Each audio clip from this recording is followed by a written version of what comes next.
So you said you wanted to talk about Amendment 4. Let's talk about that. Oh, look, I've been extremely bothered by that. And it's crazy. When Amendment 4 was passed, I remember texting a group of friends and saying, oh, watch, the legislature, they'll come in and do something about that, right? And sure enough, they did. I see that the passing of the law to counteract 65% of the population's vote to restore returning citizens' right to vote, I see that as nothing more than them initiating a modern-day poll tax. I have grandparents who were part of the civil rights movement who marched in Florida. They actually marched for migrant workers' rights in Central Florida and all throughout the South, and also did civil rights movements as well. My grandfather and grandmother actually went to the March on Washington, and they actually fought poll taxes that were going on in Central Florida. And so this is nothing more than a modern day poll tax. And we can't have constitutional offices, clerk's offices, we can't have the judiciary, we can't have sheriff's office or the state attorney's office complicit in the fundamental disenfranchisement of someone's right to vote. As state attorney, I'm going to fight like hell to ensure that we do everything in our power to not be a hindrance in a returning citizen's right to vote. I will stand with Desmond Meade and members of the FRRC. We're going to ensure that we give everyone every chance that we can give them to get their rights restored and be able to vote and not to be a hindrance. And also, we have to look out for all citizens because it's a fundamental right. No matter what you did, if you paid your debt to society, I truly believe that you should be given an opportunity to fully participate in the democratic experience.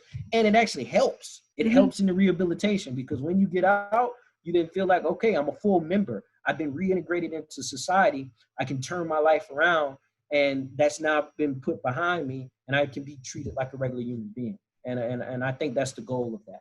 Right, and I think that's an interesting thing. For some reason, I think the governor, all these legislators, they must think only Black people are felons and only Black people have lost their right to vote.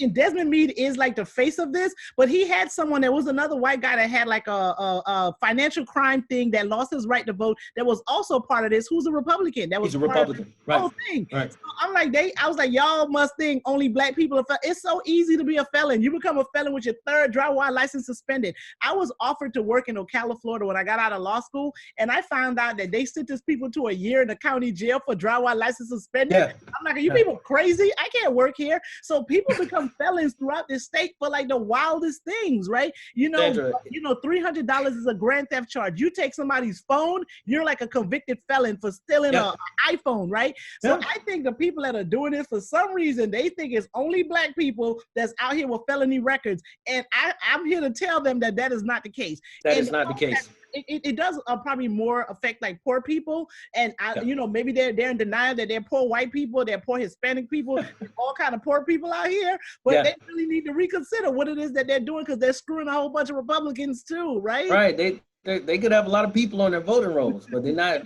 That shows you they don't think sometimes. Even just the possession of, we had a pill mill problem here. Like, I mean, it's getting better now, but in 2010, it was a pill. It's a big issue on every corner. People got arrested for possession of a controlled substance. You got one oxy in your thing, and you're a felon because you have a controlled substance. Right. So I'm like, y'all need to really be for real about what it is that you're doing and really think about that. Yeah, so that I got on my little high horse about all that. I'm sorry.